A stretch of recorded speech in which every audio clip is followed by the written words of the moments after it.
Hello, everybody. Welcome to episode 2 of Metal Inside Me. I am your host, Connor, and this is my co-host, Chris. Welcome back. And today we've got a lot on the agenda to talk about. But first, I thought we need to give you guys a little bit of history of me and Chris's friendship. Because it is a good year to be metalheads, and we thought we would let you know how we became metalheads, or rather, how Connor became a metalhead through me. This is true. And so, essentially, we've been friends for about four years. It was from being randomly assigned roommates in college. Let's see. We were both going to the University of Tennessee at Chattanooga. Go Mocs. And we got our randomly assigned roommates. I emailed them through the school emails, got responses from the other two roommates, and got a response from Chris, and I was like, hey, add me on Facebook. We could meet up if we live close to each other. Chris's response, it was very politely written, very good English, very proper, and it informed me that he doesn't have any social media and that he will see me on the day we move in. I probably literally said something along the lines of, I'm informing you that I don't have any social media. Also, I'm definitely not a serial killer or a drug dealer. Which is honestly what me and my friends thought when we were trying to decipher this. Someone was like, he's probably got a warrant out for his arrest. That's why he doesn't have social media. And so day one, when I move in, Chris was the first person I met. I walked up to him, looked him up and down, and I was like, I could take him, so this is good. And not true. Chris is much bigger than me. And anyway, shook his hand. He had a good, firm handshake. And we started bonding right off the bat over workout stuff.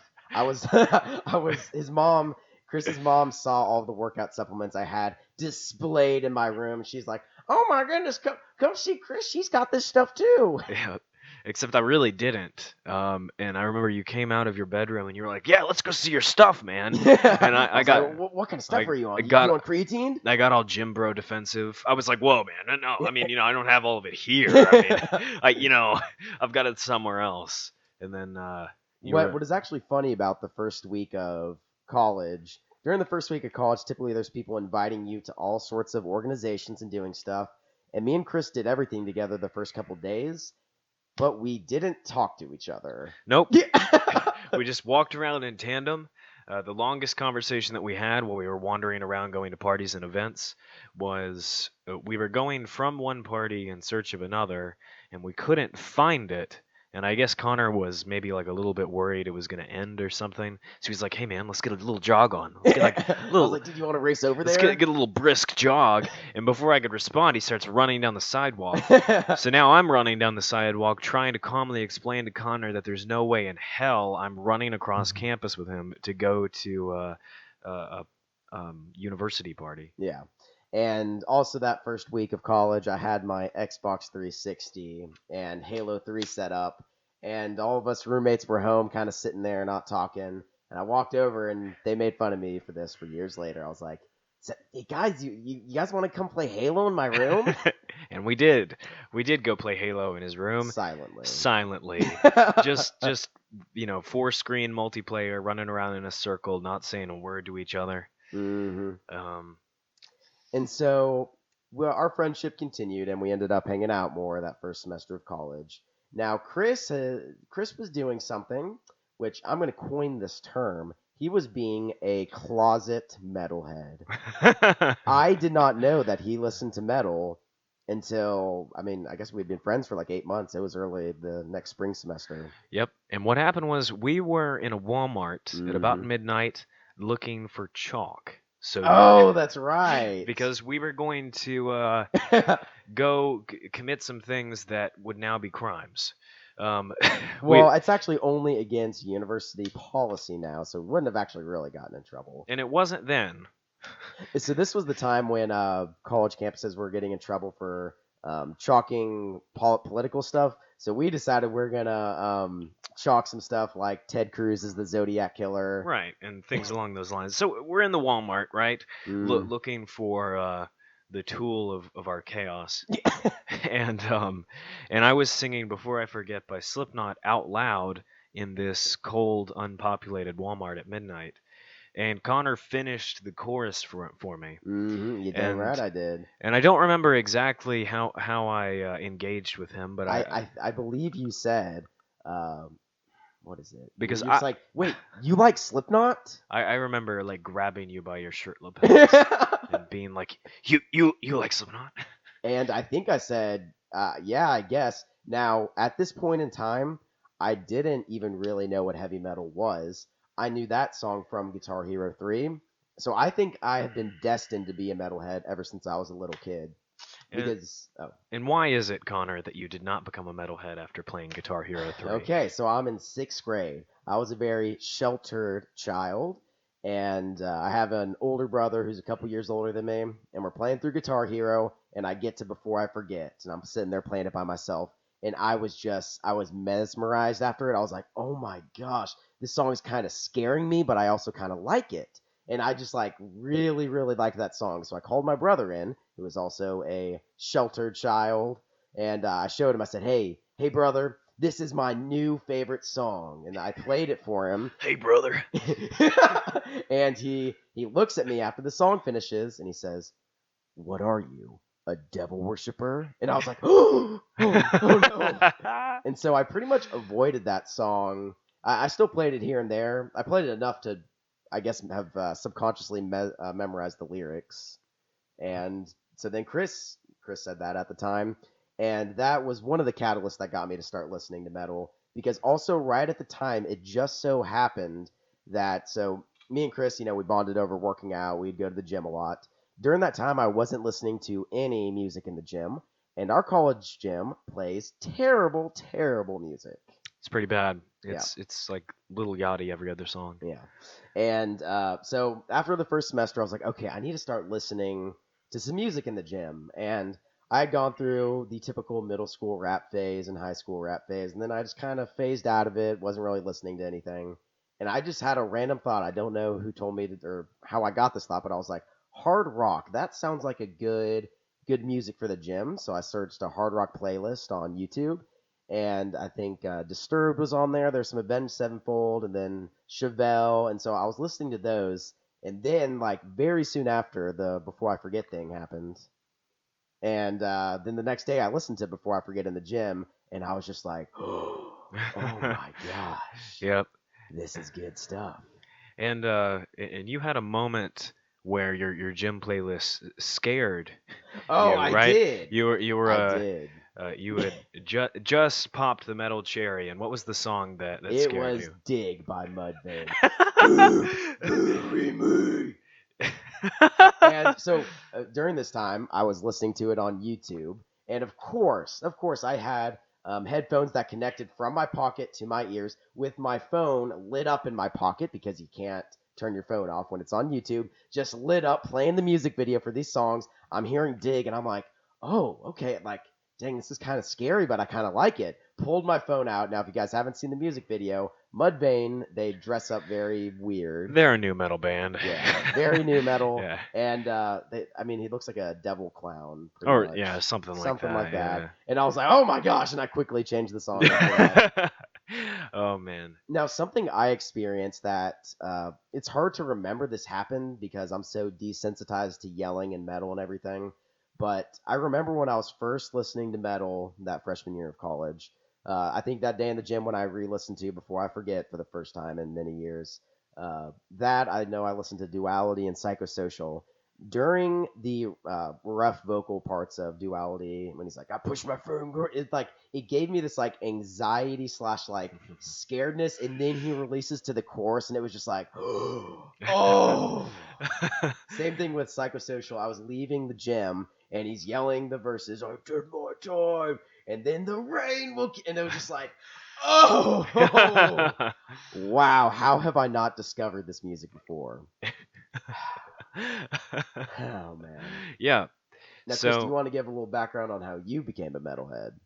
Sure, I'd be happy to. So the year is 2000 and I don't know, 2009, 2008, You're 2009. like seventh, eighth grade. I'm like 12 years old, so we're talking like sixth grade, really. And I also was playing Guitar Hero.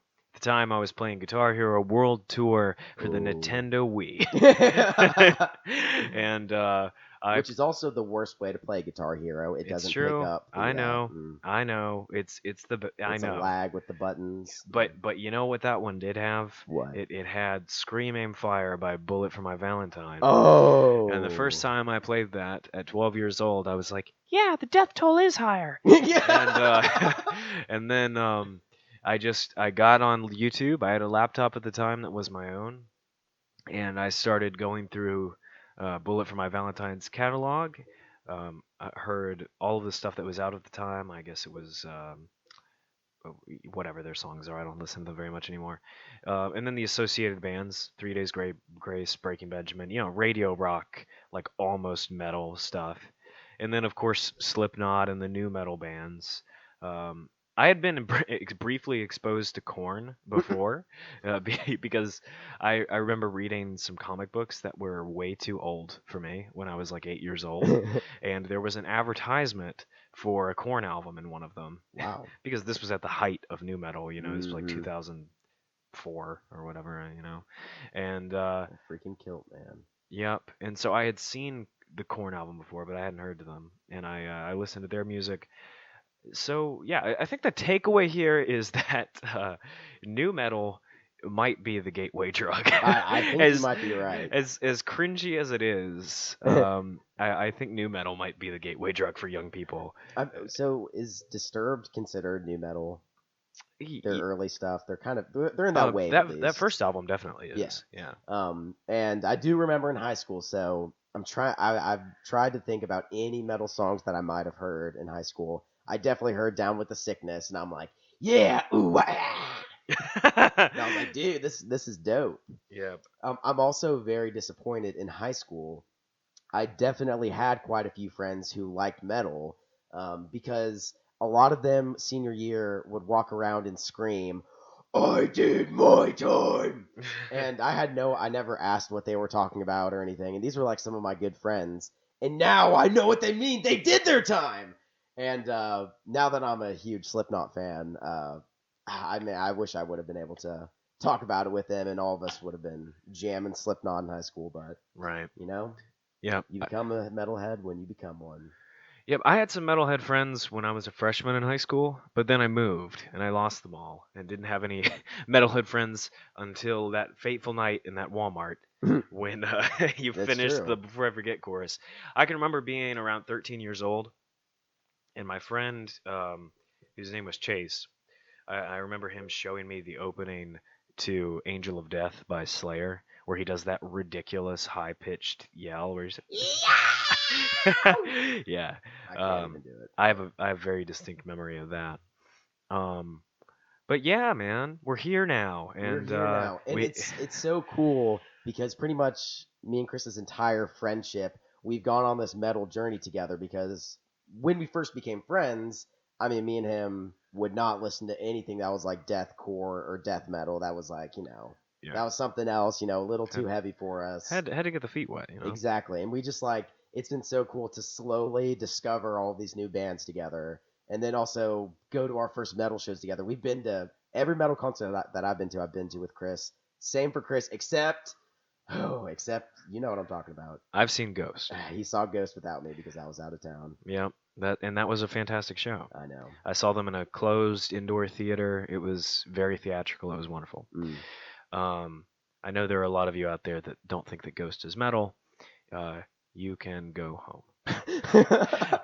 Now, when classifying a band as metal, first off, it's not very hard. When you're a metalhead and you listen to all types of genres of metal, you can just hear a band and you're like, okay, that's metal.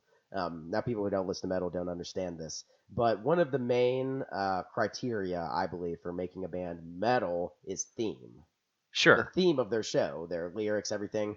Ghost is a very, very metal themed band. Right. Yeah, absolutely. And especially on songs like, geez, what is it called? Faith. You can hear like Iron Maiden influence and whatnot. I mean, Ghost is really carrying like the strict heavy metal torch Mhm. for bands like Judas Priest and Iron Maiden, stuff that isn't like brutal, like 00 brutal, but Brutal. but it's still metal, and also just musically, Ghost is just making really great music, and that's really all that's required. Yeah. Um, Now, I do want to disagree with you a little bit. I don't think Mm. anybody can just embrace metal themes and be metal. Okay. For example, I don't think Billie Eilish is very metal. Okay, that's a fair point. Just because you got spiders crawling out of your mouth doesn't mean that you're a true cult metalhead. Okay, You okay, know? that's fair. But I mean, that's also theme-wise, though. It does classify some bands who don't sound exactly metal to be metal, like Ozzy Osbourne and Black Sabbath. Right.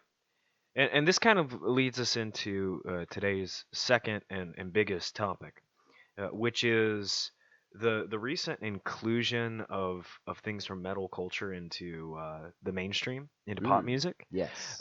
As of the day of this recording, yesterday, Post Malone put out a new album, Hmm. and on one of those songs, the one that was trending on YouTube, which I think was called "Take What You Want," Yeah. Ozzy Osbourne is featured, alongside Post himself as well as Travis Scott. And I'm curious to hear your thoughts. We've both heard the track. We listened to it Hmm. together. I'm curious to hear your thoughts on Ozzy Osbourne on a Post Malone song. So I do. So I still very much enjoy rap. I do like Post Malone. Um, so I'm about to play a clip from this song if you guys haven't heard it. But Ozzy Osbourne's initial. So he starts off singing in the song, and it's just like it's almost abrasive. It sound. I don't. It just almost doesn't fit exactly.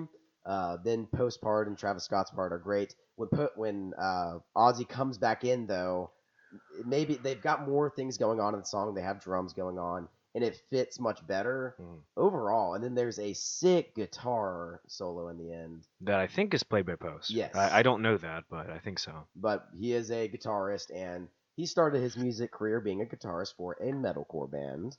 I saw a hilarious video of him when he's like 16 and his metalcore band doing a cover of an Asking Alexandria song, Yeah, which is pretty. I mean, it's not bad, but right.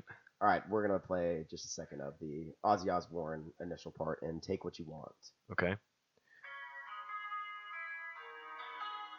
How far into it does he start? I don't know. We might be sitting here awkwardly for a minute. Okay. Oh, he's about to start up.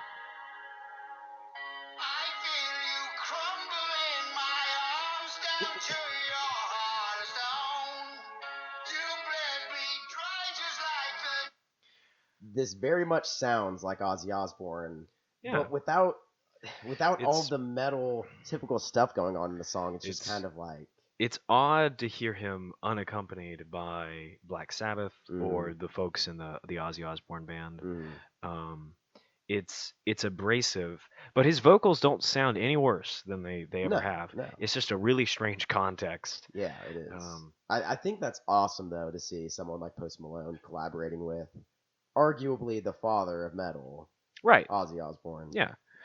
So I think that his inclusion is 100% a good thing. Mm, I think it's great to have a legend like Ozzy Osbourne from the metal community, often cited as the beginning of metal with Black Sabbath, mm, on a song that is going to get listened to by everyone who listens to pop music. I mm. mean, Post Malone is at the top of the top right now. He's basically the male Taylor Swift, except he isn't producing garbage. Um, and He's also a little less put together than her. that's true. Yeah, he's younger. Yeah. Give him a few years. Let him get a few more face tattoos, and Yeah. he'll even out. Um, but I think it's great. I want to go ahead and express outright that whenever somebody in the pop community gives props to metal, I think it's a good thing because you're exposing more people to metal, and I think that metal gets stigmatized more for what it is perceived to be, over the actual music itself. You know, Yeah. I mean things like Black Sabbath are very inoffensive to a lot of pop music fans right now. Yeah. And even at the time of the music's release, it had everything to do with the thematics of the music.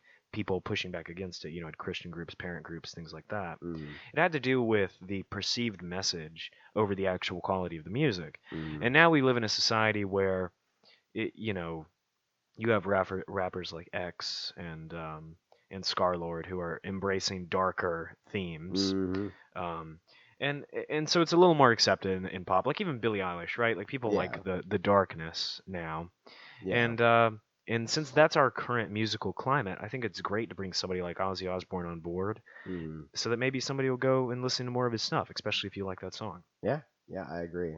I think it's awesome too that Post Malone is a known metalhead. I was very surprised. This is actually how me and Chris found out about Thy Art Is Murder and deathcore in general. Right. It was Jared Dines is apparent somehow really good friends with him. And if you guys don't know Jared Dines, he's a metal content creator on YouTube. Oh, they know Daddy Yes, Dines. they know Daddy Dines. And he was hanging out with Post, and it was Post's birthday, and Jared was invited to hang out with them, and he gave them a signed Infant Annihilator album. Signed by Dickie Allen. Um, and then there's that clip of them jamming in a van, hmm and they're both screaming to "Reign of Darkness," which was amazing. hmm Um, And then that's when Chris showed me Reign of Darkness. Now, during my metal journey, I would continuously here and there experience metal songs that gave me that similar uncomfortable feeling that I talked about when I first heard Slipknot. And up until that point, I mean, I was listening to a very mainstream metal. I hadn't really dived into anything deathcore or death metal, and so when I first heard That Art Is Murder, it gave me that similar, oh my gosh, and then it just like the brutalness of it just really it hooked me. yeah, Thou Art Is Murder, whom we have seen, Yes, we have. does a great job of making the brutality catchy, Mm-hmm. which I don't think is a bad thing. No, Not every band has to be Cannibal Corpse.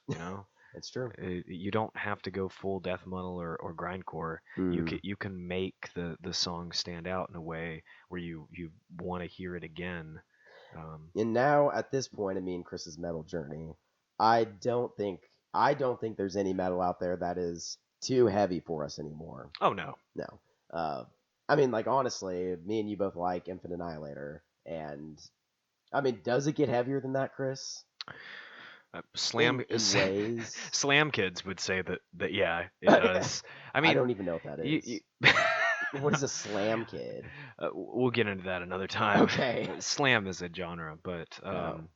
I no, I don't really think so. I mean, you have like grindcore, Mhm. but in my personal opinion on what makes a thing heavy, I Yeah. don't think that grindcore is heavier than a band I like. have listened to a few grindcore songs. It's just kind of like chaotic. Right, and that's the point. Yeah. But that I don't register that as heaviness Way in the way. heavier. Yeah, Yeah. Mhm. even though that's great sometimes. Yeah. You have bands like Nails that I really enjoy that are doing a sort of a grind thing mixed Mhm. with hardcore. Yeah. That's awesome. I'm not I'm not trying to say that music is bad. Yeah. I just don't think it's heavier Yeah. than something like Infinite Annihilator. Now, 2019, there has been a ridiculous amount of albums that have dropped this year. Now, is it because, Chris, that we're following a lot more bands now that we're just learning about all these albums, or is this just the year to release albums?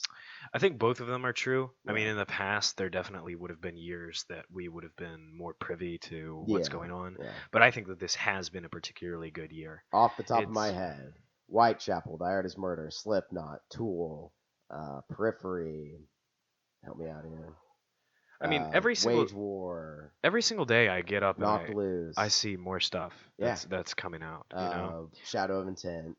Yeah, the Shadow of Intent album was Killswitch amazing. Engage. Yes. Yeah. Yeah. That was one of my favorite records of this year. I agree. Me too. Melancholy. Oh, Yes, whew. it's so good. Yeah. The first song hooks you too, Oh, it's so great. because you're almost not expecting. They did change their sound in a way. They've evolved. Yes, And evolved. in a great way, and Yeah. they've always been a bit of a progressive band, not in the like prog metal sense, Yeah. but in that they've always incorporated symphonics. He uses a ton of different vocal styles, a ton of different screams. I Mm. thought that the semi cleans on the Melancholy track were super awesome. Mhm. The chorus of that song is fantastic. Seems to be influenced by Travis Ryan of Cattle Decapitation and things like that. Mm. Now, talking about clean vocals and deathcore, The Valley, Right. which I think I have to say is the album that most impressed me this year to date. Yeah, I think it might be my favorite record of the year. And especially like I mean, I love the Slipknot and Tool album, as we talked about on the last episode. But I'm talking about in terms of impressing me and giving me an emotional reaction to it. I just, Yeah. For oh, for those who haven't heard the Valley, it's a Whitechapel yes, record. by Just Whitechapel. yeah. And Chris, what are we doing after this podcast? We are going to go see Whitechapel. Yes, we're buying tickets. We're buying tickets immediately after. Mhm. Yeah. We're not going to see them tonight, Yeah. but we're gonna buy the tickets. So. They've been close to us on tour, I think twice now. hmm Yes. Oh yeah, Atlanta and Knoxville, and we didn't see them. Right. And finally coming to Chattanooga, we're seeing them, We which is are. going to be amazing. They're with Atreyu mm, and He Is Legend, which is just an odd lineup. it is. They're Um, so I wasn't super familiar with these other bands until Chris showed me them today. I mean, they're like metalcore-y, hard rocky, Yeah. and then you have Whitechapel. Yeah. I love Whitechapel. I like He Is Legend quite a bit. I like He Is Legend's older stuff better. Mm, I think their first record is really great. And Atreyu's fine. I've always kind of viewed them as sort of like a radio rock band, yeah. but I'm willing to go see them. I don't dislike them. Oh yeah, yeah. No, they'll I'm sure they'll put on a good show. Oh yeah, But are we gonna use all of our energy during the Whitechapel? absolutely. Yes. Am I gonna throw my neck out again and Chris? Not at all. Yes. Am I gonna give Chris crap the next day because he doesn't headbang in the real way? The I real mean, way. The real way. Freaking bob your head, use those muscles in your neck. I do. I just have a stronger neck. You know what? I'm gonna watch you next concert. Okay. Yeah. I will do a little analysis of your headbanging. All right. I think that you will find that I have perfect form. Okay, talking about form and headbanging. Me and Chris know how to headbang. We were talking about this earlier. Alex Hefner, who's someone we like to watch. We got a bone to pick. We have a bone to pick with Alex. Now, I love Alex's videos. I've been watching them, at least one or two of his videos every week since he's been making reaction videos. He's pretty much the only metal reaction channel that I watch. He's great, but he does not know how to headbang. No, he doesn't. And recently, he reacted to his very first reaction, so reaction to a reaction, and I commented on the video, please react to this.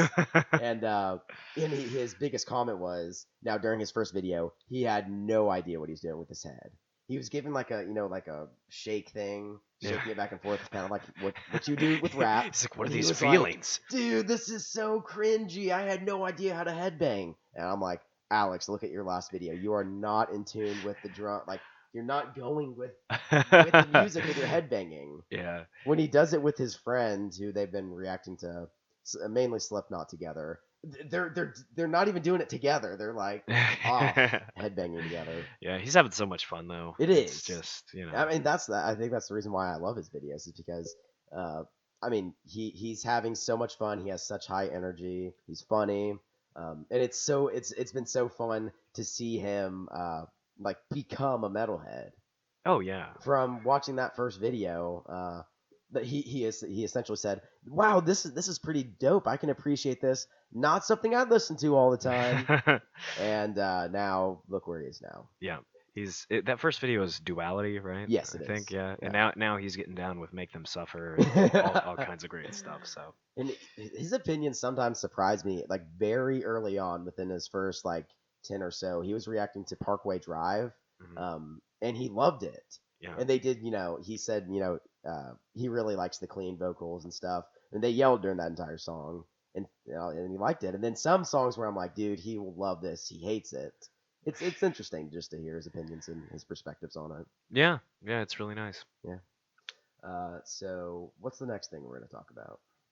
Well, so we were talking about Whitechapel. Yes. We were talking about the cleans on the Valley, and I think that what we were getting to is, why are they so good? Because they are cleans. They're not distorted.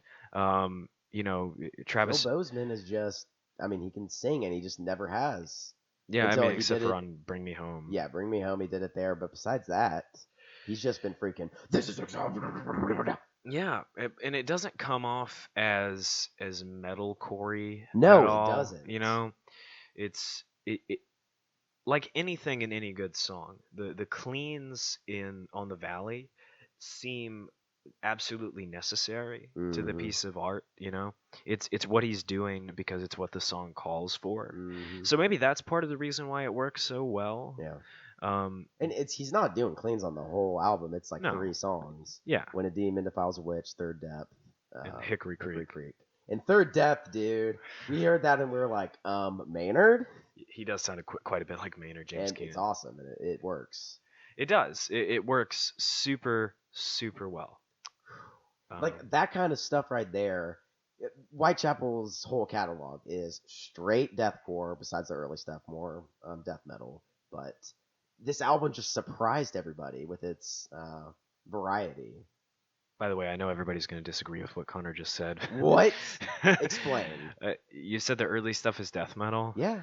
Everyone would say that This Is Exile is like pure deathcore. Oh. It's like what deathcore.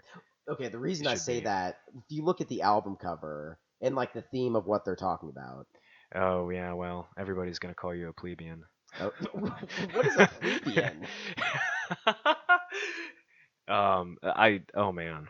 We'll get into this later. Now, if you disagree with me, or if you have the same opinion as me about Whitechapel, freaking tweet me at Metal Inside Me. Let me know your opinion. Now, the reason I also say that, I feel the same about Thy Art Is Murder. I think their early stuff is more death metal. I disagree. I think it's much War more to a Chainsaw? Okay, they're going from their messages now, which are very political and meaningful, to straight death metal talk. I'm talking about musical stylings here, man. It doesn't have anything to do with the lyrical content. Okay. I mean, it's not the Are album. they doing breakdowns in those early albums? Yeah. Oh. Yeah, they are. But like, it's not even defined by the breakdowns either. It's just the musical style. Both This Is Exile as well as whatever the first Thy Art album is called fits into the sort of like beat down, brutal kid deathcore. Okay. Like that. Obviously, very influenced by death metal. Well, yeah, and that's what initially Deathcore. that's what deathcore sounded like. Yeah. That's why Carnifex still kind of has that sound. Yeah. Yeah. Now, I am not super familiar with death metal. That is the last subgenre that I haven't dived super deep into yet. But I did initially think that Carnifex. I'm like, dude, this is death metal. This is dope. So man, Yeah. getting a little hot in here.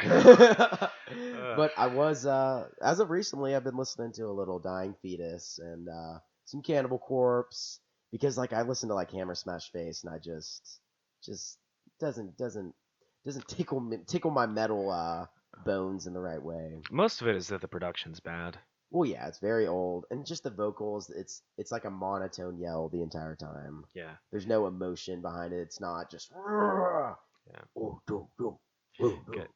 Guys, I know we're killing you right now, but if the first time you listen to Cannibal Corpse is after year 2000, it's not going to be as great as when it first came out. That's true. Yeah. If you loved Cannibal Corpse and thought that they were the heaviest shit ever in the 90s, you're absolutely right. Yeah. But by modern standards, it's a little Yeah. Now, I haven't really been listening to their new stuff, and I have heard some Cannibal Corpse songs that are very different from just the monotone yell, like growling the entire time, and I do really like those. Oh yeah, Corpse Grinder is actually a really good vocalist. Yeah. I owe almost everything that I do not like about Cannibal Corpse to the production on their records. Yeah. That's basically it. Okay. Yeah. That's fair. Now their guitarist. Yeah, man. Who's not with them anymore. Yeah. Oh gosh, poor guy. You write songs about doing this crazy stuff for 30 years, it catches up to you, and you set arson to your own house with a lot of ammunition. Oh man, I don't know where to take the conversation after that. We want to make it clear. I don't think that the metal has any detrimental effects on anybody, but yeah, that guy. Oh man. Yeah. Poor guy. It's me and you have talked about this before, because people who don't really know much about metal, if they know a little bit, they still will definitely think something like, oh, that kind of stuff will mess you up. Like, it's dark, it's weird, it's gonna make you violent. It's hilarious at concerts how it's a paradox, inversion. What kind of word would you use to describe it? Where it's like violent imagery, but the message is to not be violent. Oh yeah, it seems oxymoronic, Yes. and but it's great. Yeah, It's fantastic. it is. I mean, it's always nice to see a vocalist on the stage be like, listen, guys, no matter who you are, where you're from, who you have sex with, we're a family. We love each other. Now beat the shit out of the guy next to you. That's We've heard that actually 3 times at 3 different concerts. It's pretty common, yeah. Kill Switch Engage, Metallica. Yeah.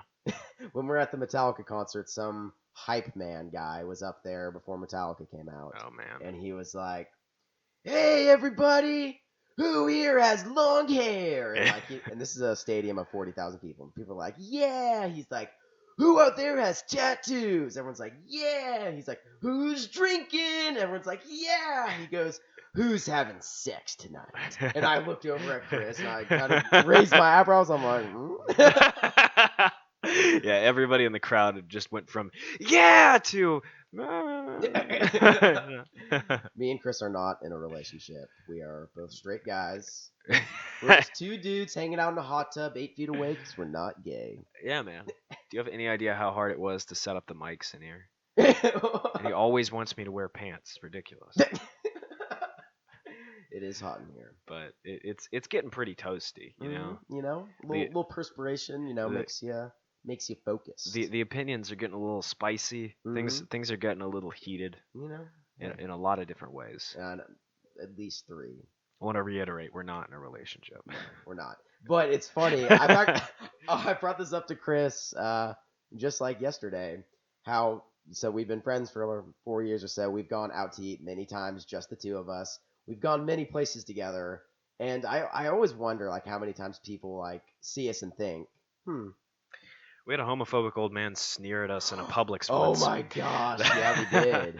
We were in Florida and we had just come out of the gym, so we were both very sweaty. And I was wearing a pink tank top. We weren't wearing much clothing. And this judgmental old man. I was holding some avocados. And he looks at us. And this is an old man who was about to just kill over.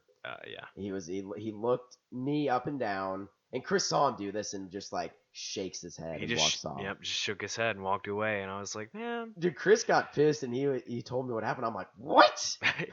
Just this, I don't know. It was very, I was like, just this homophobic old man. I felt personally attacked. In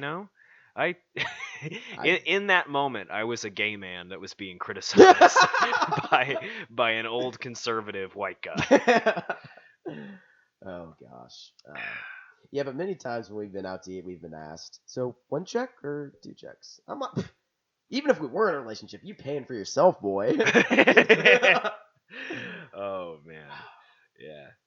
This conversation took a turn. It took a turn, just like Chris took a wrong turn coming to my house, even though he's been here at least 20 times. Okay, so at this point, the podcast has become just a medium for Connor and I to argue about the things that we're upset about with each other. Yeah? Yeah. So I'm down to pick some more bones. Oh, jeez. If Alex Hefner ever watches this because he heard he got a shout out or something, he's gonna be very confused. He's gonna hear his name, and then the next 30 minutes is just 2 men arguing about how they're not gay. And but you did show up to my house a little later than you thought that you would, so that's kind of an issue.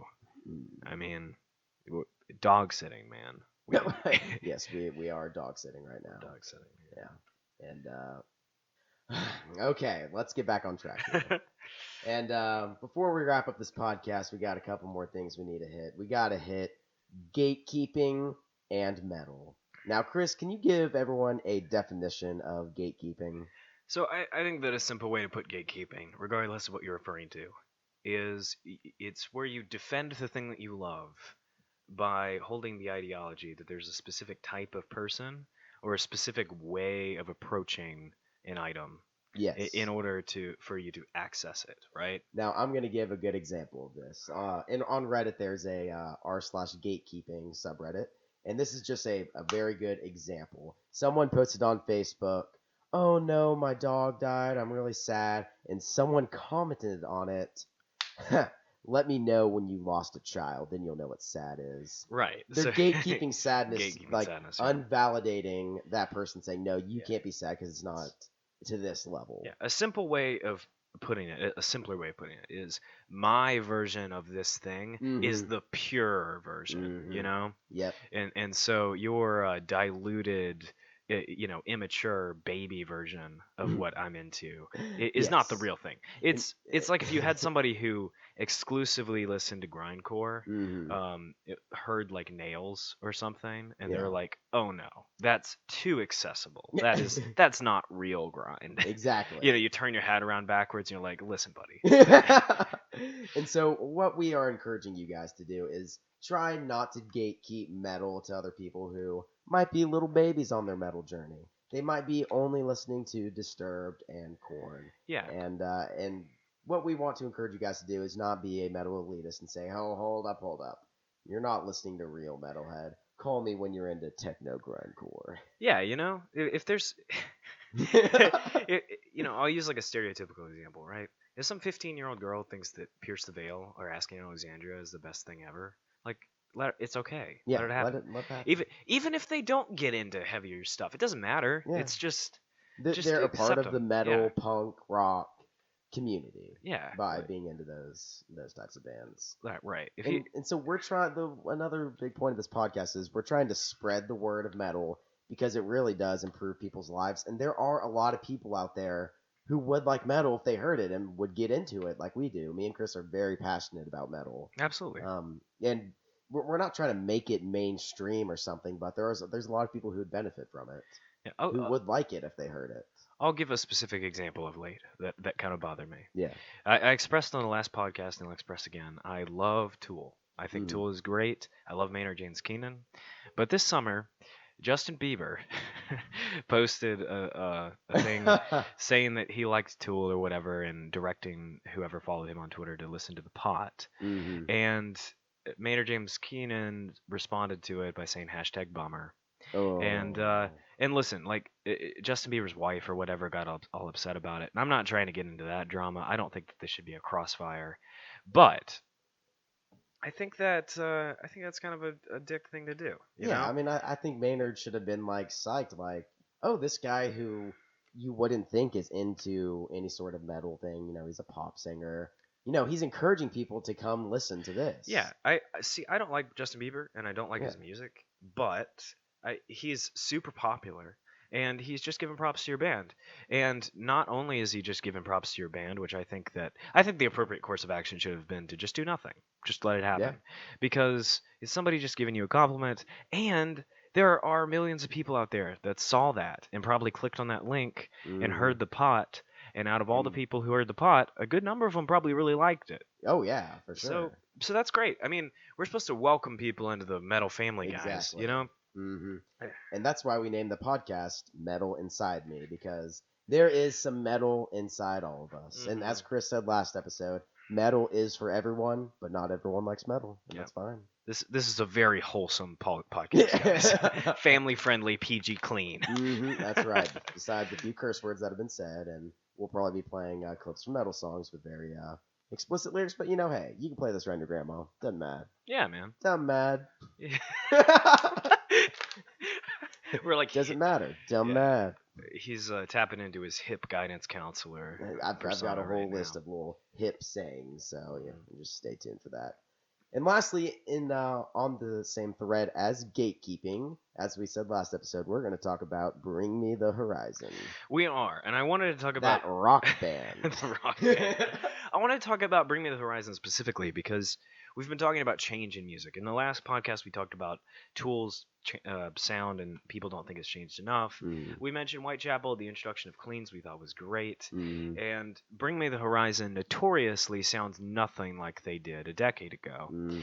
And I wanted to bring it up because when I first heard the new record, I didn't like it. Yeah. And it was because my I went into it with an impression of what Bring Me the Horizon should be. I made the gatekeeping mistake, Mm-hmm. which is Bring Me the Horizon should be like yeah. Chelsea By the Smile. way, that's the most hilarious kind of gatekeeping that I'm telling the band themselves. You're not. No, You're not this is you're not not Bring Bring Me Me the the Horizon. Yeah, Horizon. but I listened to the record again this summer a couple of times, and I actually really enjoyed it. And I was just in a different mentality about it. It's actually a really good record, I think. Yeah. And I don't think there is anything wrong with them going in the direction they're going in. Mm. I mean, obviously, there's the popularization of the concept of selling out, Mm. and especially in metalcore that has some punk roots, it's something that people get called out on all Yeah. the time. Yeah. Now, as you were saying, when Chris was first introducing me to Bring Me the Horizon, I was listening to like Diamonds Aren't Forever, The Come Down, and Chelsea Smile, and I loved it all. Very, very, very good music. And then I think it was last summer I decided to listen to That's the Spirit. Yeah, Yeah, the one with the umbrella, and I actually really liked it. And I told Chris, I thought it was like shamefully told him like, dude, I really like that album, especially like it has like EDM influence in it, and they've got a bunch of stuff like that. But it's like catchy, and yeah, I did really enjoy it. yeah. And I think that they're taking the right approach. They're doing what they want to do. Yeah, They're making the if they want music to do it, and they it's want to good. It's make. quality music. It's not just like crap canned. Yeah, Yeah, and they're not pretending to be anything that they aren't. yeah.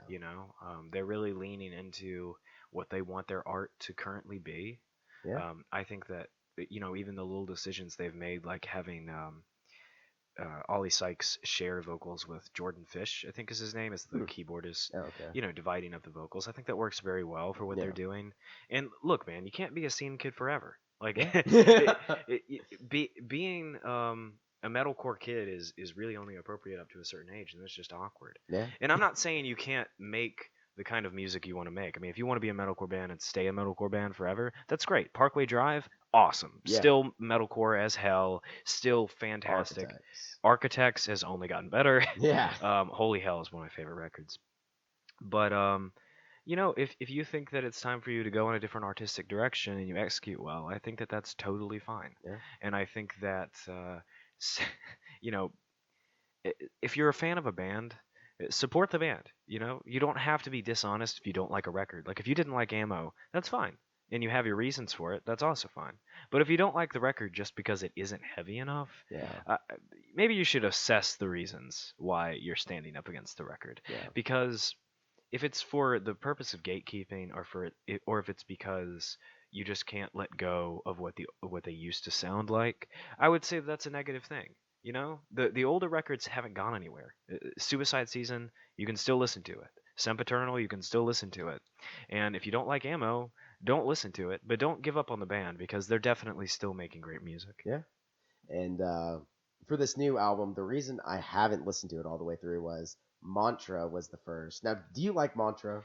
No, I don't think the mantra's that great. Okay, they released Mantra, and I listened to it, and that's what made me not listen to the whole album. Yeah. Mantra, just like Yeah. the pause and then the like robot voice Mantra. Yeah, Monster didn't do it for me either. It still Yeah. doesn't. I mean, it's fine, but I don't think it's that great. Yeah. But and I kind of I had a pessimistic attitude the first time I listened to the record. But this summer I was just chilling on the couch. I put Ammo on, and songs like In the Dark and Sugar Honey Ice and Tea I think are actually really really great tracks. And it's the same thing as the Justin Bieber letting people see Tool and everything. Mm. I mean, if you are a fan of Bring Me the Horizon now, then maybe you'll go back and listen to their older music and then get into other stuff. And the utility of this kind of mindset, guys, is that if you get more people in the metal community, they'll support the bands and you'll get more bands. Oh yeah. You don't want people to think that metal is something that isn't viable. Yeah. Because it isn't. You're getting a lot of great stuff. It's not going anywhere. But having new fans of the new music is a great way to introduce them to the old music too. Yeah. You go watch. If you go pull up on YouTube, if you pull up like I Used to Make Out with Medusa or one of their really old tracks like Pray for Plagues or whatever, you'll see comments in the comment section that are like, the fangirls will never find us here or whatever. I mean, that's kind of cute and funny, right? But But the whole idea is the fangirls should find you there, you know? I mean, if you like the new stuff and you go back and listen to the old stuff, sure, some people are going to be like, "Whoa, this is something Well, else." especially Bring Me the Horizon has such a stark contrast in sound. It does. I mean, he barely yells anymore, and he is a brutal yeller in the In the past. the very first record, he Yeah, had those deathcore vocals going on. yeah. But yeah, and also I just it's good to respect the business sense of what they're doing. I think that Ollie Sykes is a smart guy, and he's done a great job of marketing his band, and he also has his finger on the pulse of what is popular right now and what styles of music are going together and what people have a future. He brought Scarlord on tour. Yeah. And I think Scarlord's cool. He's doing rap music, but there's a lot of aggression. There are metal themes. Yeah. Every now and again, he'll hit a low scream. Yeah, Chris showed me Scarlord. Scarlord, yeah. Scarlord today. Yeah, I mean, he hits a deathcore low. Yeah, he does, Yeah. and that's awesome. Yeah. So, as well as, do you think it has anything to do with it? He's had a lot of vocal problems, and so Ollie Sykes? yeah.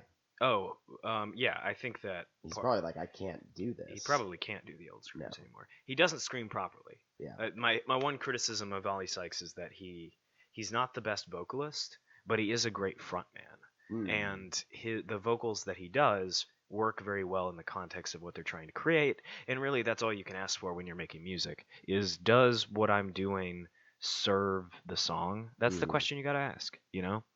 Like music wouldn't work if both guitarists were trying to be the lead guitarist. Yeah. You gotta play to the song. You can't just try to be a jerk and stand out.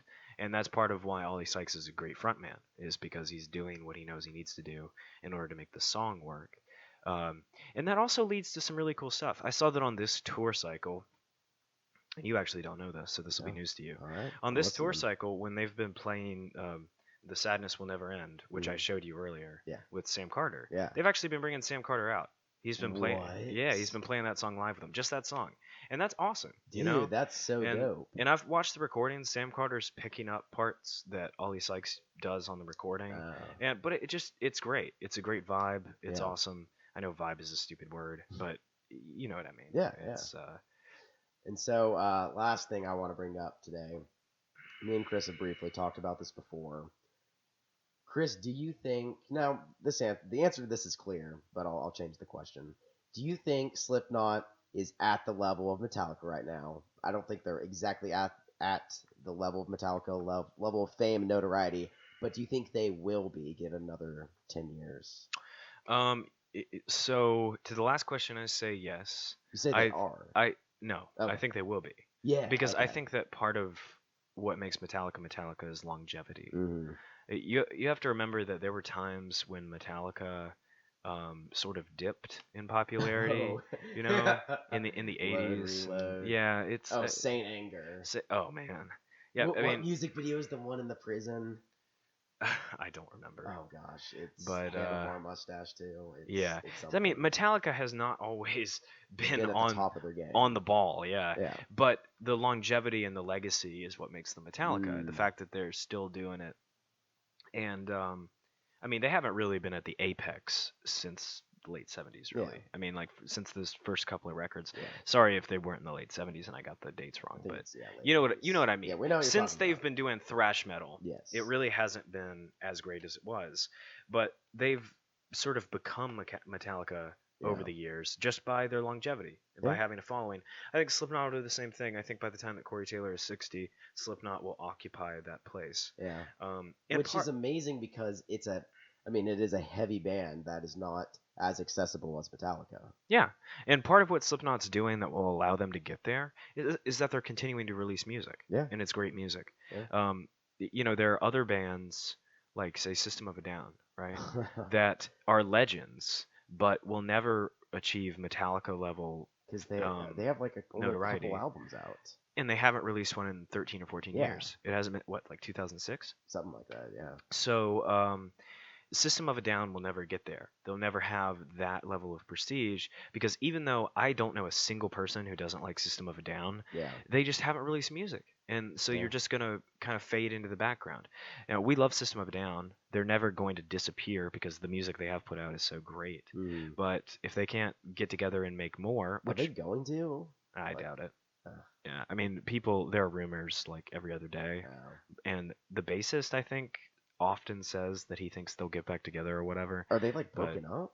Well, they still perform sometimes. I see them. yeah, and I think it's mostly that I don't think Serge Tankian wants to write music for Mm. them anymore. He's still doing his own thing. Oh, Um, really? yeah, and the guitarist has scars on Broadway. You know, he has his own Yeah. band, Yeah. which very much feels like System of a Down without Serge. You know, That um, is true. but no, I don't think they'll get together. Yeah. But the point is that yeah, I think that Slipknot will eventually be the Metallica of another generation, Mm. just because they achieved such a degree of fame and continued to produce music, and also there's a certain mystique about Corey Taylor. Yeah. You know, he's sort of a metal legend in his own right, Yeah. being a member of two bands and just being a character. Yeah. You know, That's true. um, Also, I found that a surprising amount of people know who Slipknot is, even if they don't listen to them. yeah, and a lot of people listen to Slipknot even if they're not metalheads, Yeah. which is hilarious. Yes, exactly. I Yeah. have some of those friends from like Andrew and stuff from college who love Slipknot but don't listen to any other metal. Yeah, and it's because of the marketability of new metal at a Yeah. certain point in time. Yeah. You know, everybody knew Slipknot and Korn. You know, Mhm. it's Yeah. so It's true. Which one thing I think is funny, if you would have asked me, and this might have happened in our conversation about before I forget, if I like Slipknot, I didn't know that was the band who sung before I forget. I really just knew the song, right. which I think is just funny. And I went all those years like not hearing a Slipknot song or knowing who they were. But then we got in the car and listened to Pulse of the Maggots. That Things was were one never of the same. my most favorite metal memories. Yeah, I want all you guys to know that as soon as I started getting Connor into metal, it became all day, every day. We were terrorizing all of our friends by playing metal anytime we were in the car. Oh yeah. I'd be like, "Oh, Connor, you got to listen to this track." And everyone just be kind of sitting in the back quiet, and I'm just like, oh my gosh. Yeah, I was just sitting next to you with an evil smile on my face. just. There was at one point when you were starting to date a certain girl, and we were in the car with all of them, and you and I rapped and screamed every word to No Life Yes. while they were in, just without warning. Oh You know, yeah, we yeah. just We would did do it. that. We would just get in the car and yeah, play songs like that. Oh, remember when we had all those people in our car that one time when we were playing hostage? Not like real hostages. It's a game.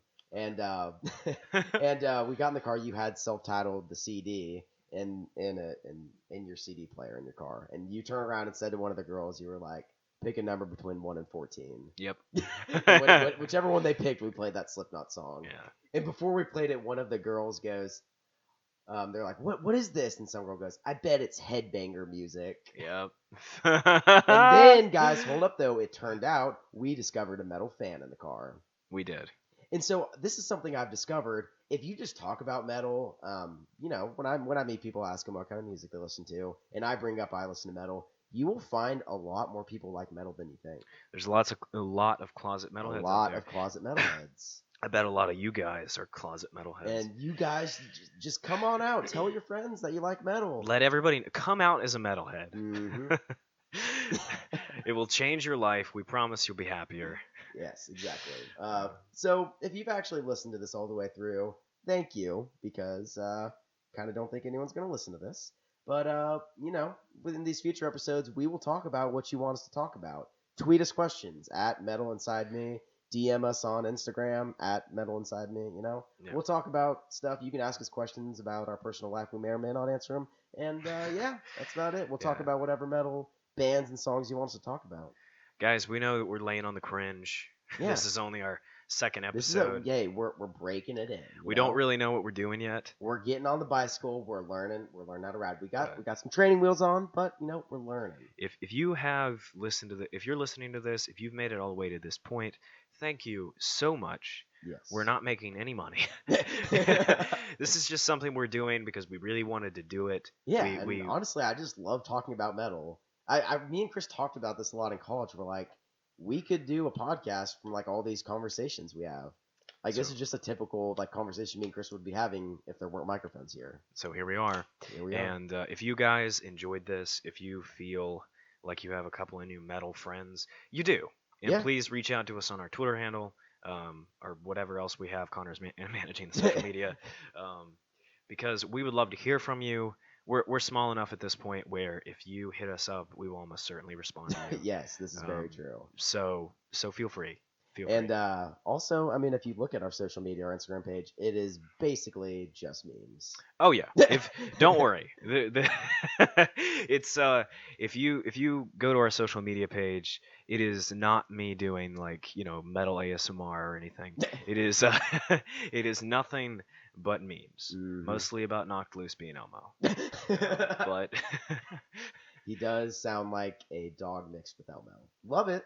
Yeah. But he does. I'm a little afraid that if this podcast gains any notoriety at all, I can't go to Knocked Loose shows because they'll kill me. That's the guy who says you sound like Elmo. He's like, "Hey, you, get up here! I've got a bone to pick with you." Oh gosh. Yeah. Oh man, that'll be something. Yeah. Anyway, guys, that's it for our second episode. Tune in for future episodes. In future episodes, we might have episodes with it just being Chris or just being me. Because me and Chris don't see each other that much because we live in different cities. But we will be for sure releasing episodes together at least once a month, probably. Probably every month and a half. We're gonna keep cranking these things out. We don't want to make any promises we can't keep, but we're gonna keep this podcast our goal coming. right now would be 2 episodes a month ish. Yeah.